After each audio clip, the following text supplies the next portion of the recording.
Class 12 তোমাদের এই limited বা সন্ততা বা অন্তর্কলনযোগ্যতার যে চ্যাপ্টারটা দীর্ঘোত্তরধ্বনিটা বাকি ছিল সেটা একটু করে নাও। দীর্ঘোত্তরধ্বনির কয়েকটা অঙ্ক বাকি আছে, ওটা করে দিলে এই চ্যাপ্টারটা শেষ হয়ে যাবে।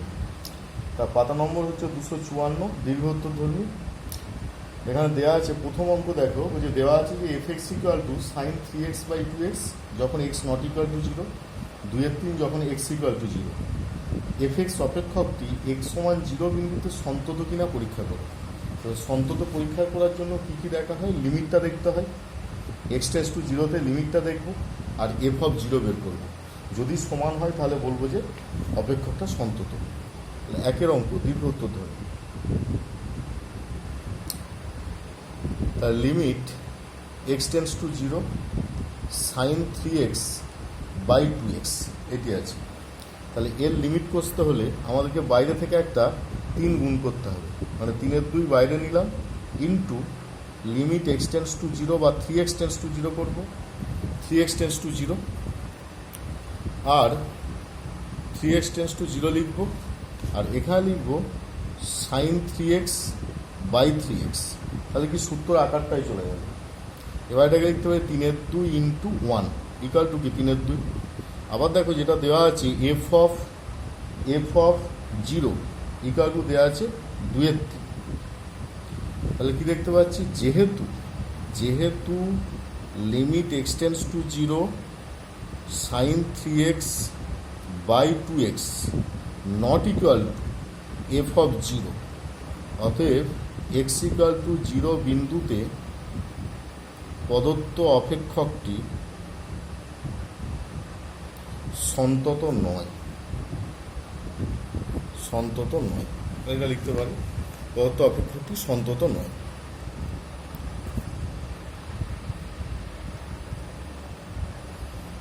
আচ্ছা, পরের অঙ্কটা ওইভাবেই করবে। তারপরে 3-এর দাগের 1-এর অঙ্ক করতে হবে না, 1-2 করতে হবে না, মানে ওগুলো আমাদের এই সিলেবাসে সেরকমভাবে পড়ে না। 4-এর দাগের 1-এর অঙ্ক দেখো, বলছে কোনো অপেক্ষক f(x)-এর সংজ্ঞা নিচে দেওয়া হলো x + 1 যখন x < 1 আর 3 - ax² যখন x > 1। এর মান কত হলে f(x) সন্তত হবে? এর মান ধরে f(x)-এর লেখচিত্র অঙ্কন করো, ওইটা বাদ দিয়ে দেবো। এর মান ধরে f(x)-এর লেখচিত্র অঙ্কন করে ওটা বাদ দিয়ে দেবো। আমরা শুধু বের করবো যে এর মান কত হলে f(x) সন্তত হবে। তাহলে একবারে প্রথমেই শর্তে লিখে দিই। শর্তে লিমিট x → 1 প্লাস f(x) সমান লিমিট x → 1 মাইনাস f(x) সমান f(1). এই মানগুলোকে বসালি এর মান পাওয়া যাবে। তাহলে x → 1 প্লাস মানে কোন ফাংশনটা? 3 - ax² ফাংশনটা বসাবো।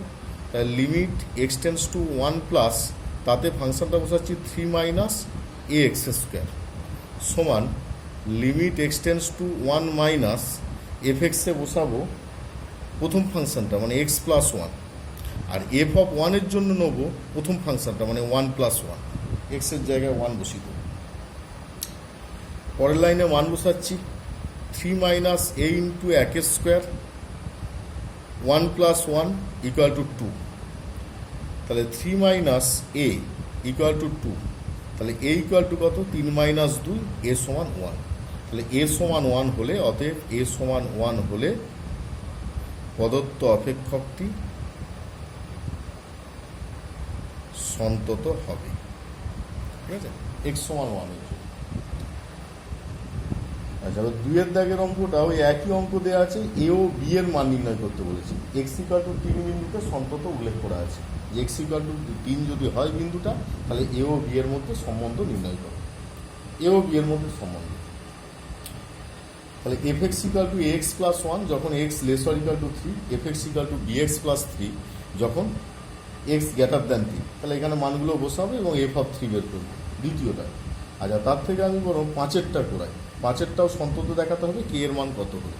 5-এর অঙ্কটা একেবারে শর্তে লিখে দিচ্ছি, লিমিট x → 2 প্লাস দেওয়ার দরকার নেই, মাইনাস দেওয়ার দরকার নেই, কারণ x → 2 লিখলেই হবে।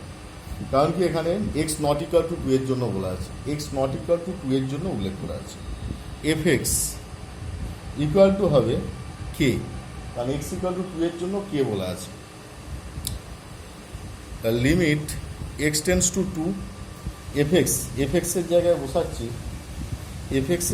বসাচ্ছি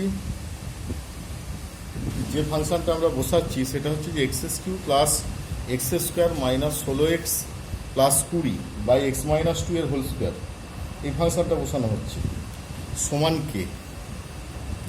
তাহলে এই ফাংশনের লিমিটটাকে ক্যালকুলেশন করব, তার জন্য ওই যে ওপরের যে সমীকরণটা দেওয়া আছে ওটাকে দ্বিঘাত মানে ভ্যানিসিং ফ্যাক্টর করতে হবে। X cube plus x square minus 16x plus 20 এর ভ্যানিসিং ফ্যাক্টরটা করে নিই। ভ্যানিসিং ফ্যাক্টরে দেখো কত বসালে ওটা 20 হবে। যদি 1 বসাই 1-এর জন্য হবে না, -1 বসালেও হবে না।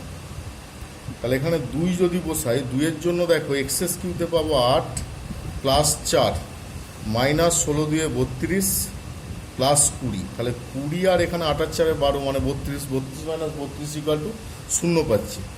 তাহলে ওই কারণে এটা একটা ফ্যাক্টর হচ্ছে এক্স মাইনাস 2। তাহলে এক্স মাইনাস 2 তাহলে প্রথমে এক্স মাইনাস 2 এর জায়গায় আমরা লিখতে পারি প্রথমটাই এক্স স্কোয়ার খাওয়াতে পারি, দিয়ে কি পাবো x Q minus 2x square. আচ্ছা, তারপর মাইনাস 2x স্কোয়ারের জন্য এখানে 3 খাওয়াবো, 3 খাওয়ালে তবে ওই যে মাইনাস 2x স্কোয়ারটা ব্যালেন্স আসবে, মানে প্লাস এক্স স্কোয়ার আসবে। তাহলে প্লাস 3x বসাই, plus 3x square minus 6x।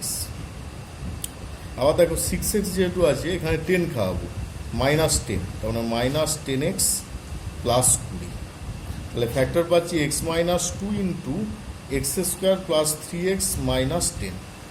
আবার দেখো x square plus 3x minus 10কেও মিডিল টার্ম ফ্যাক্টর করা যাবে। ধরো আমি যদি ডান দিকটাই করি x square plus 3x minus 10, তাহলে x square plus 5x minus 3x minus 10।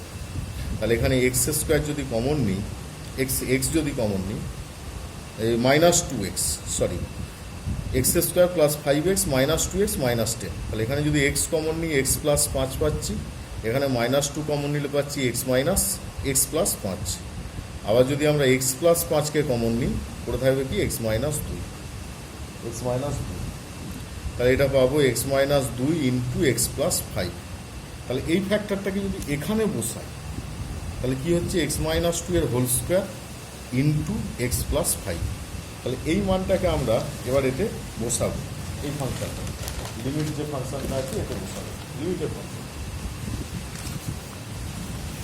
ধরো লিমিটের ফাংশনে বসাচ্ছি, তো লিমিটটা আছে limit x tends to two, তাতে ওই ফাংশনটায় বসাচ্ছি ওপরে এক্স মাইনাস 2 এর whole square into x minus x plus 5, আর নিচে হচ্ছে এক্স মাইনাস 2 এর হোল স্কোয়ার। তাহলে ওপর নিচ কেটে যাচ্ছে এবং পাশে লিখবো যেহেতু এক্স টেন্স টু 2 অতএব এক্স মাইনাস 2 টেন্স টু 0 এবং x minus 2 not equal to 0। Tense to 0 মানে নট ইকুয়াল টু 0, তো টেন্স টু 0 মানেই তো 0 হবে, তার তো কোনো কথা নেই, নট ইকুয়াল টু 0।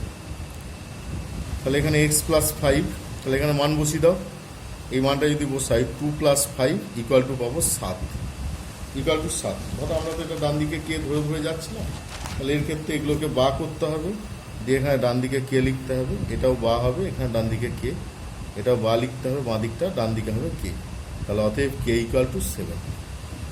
তাহলে কে এর মান 7 হলে এই যে মানে অপেক্ষকটা এর মানে সন্তত হবে, এফেক্স অপেক্ষকটা সন্তত হবে। ঠিক একইভাবে পরের অঙ্কটা আলফার মান নির্ণয় করতে পারি আমরা। আলফার মান ধরো 6 দাগের 1 অঙ্ক, শর্তে একবার লিখে দিচ্ছি। শর্তে লিমিট এক্স টেন্স টু 0, তাতে ফাংশনটা হচ্ছে 1 minus cos alpha x by x sine x, 1 minus cos alpha x by x sine x.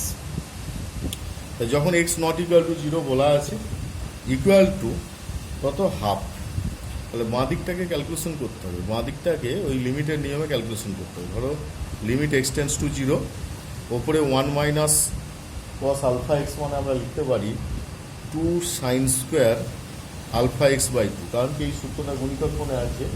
সূত্রটা হচ্ছে যদি 1 মাইনাস কস 2 থিটা থাকে তাহলে আমরা লিখতে পারি 2 সাইন স্কোয়ার থিটা। 1 মাইনাস কস 2 থিটা থাকলে লিখতে পারি 2 sine square theta. Equal to half, নিচে এক্স সাইন এক্স। এটা কি সাজিয়ে নিচ্ছে একটু, লিমিট এক্সটেন্স টু 0, ওপর নিচ সাজাচ্ছি তো, ওপরে sine square x, sine square alpha x by 2, আর নিচে এক্স সাইন এক্স আছে। তাহলে এটাকে আমরা লিখতে পারি, দেখো যে 2 sine square alpha x by 2, নিচে একটা x square into sine x by x equal to half. মানে কি একটা এক্স গুণ একটা এক্স ভাগ, একটা গুণ করলাম একটা ভাগ করলাম। এবার এটাকে একটু সাজিয়ে নিচ্ছি, 2টাকে বাইরে নিয়ে এসছে, বা 2টাকে নিচে নামাবো, লাগবে তো 2টা, 2টাকে বাইরে নিয়ে এসেও করতে পারি, বা এটাকে নিচে নামিয়েও করতে পারি। যেমন দুটো আলাদা আলাদা লিমিট করব। লিমিট একটা লিখবো alpha x by 2 tends to 0, কারণ এক্স টেন্স টু 0 হওয়া মানে alpha x by 2 tends to 0 হবে। Sine alpha x by 2 by alpha x by 2 পুরোটার হোল স্কোয়ার। তাহলে কি বেশি নিচ্ছি, আলফা স্কোয়ার বাই 4 বেশি নেওয়া হচ্ছে আমাদের। তাহলে এখানে একটা 2 ছিল, তার সঙ্গে একটা আলফা স্কোয়ার বাই 4 গুণ করতে হবে, কারণ যেটা বেশি নিচ্ছি সেটাকে তো ব্যালেন্স রাখতে হবে।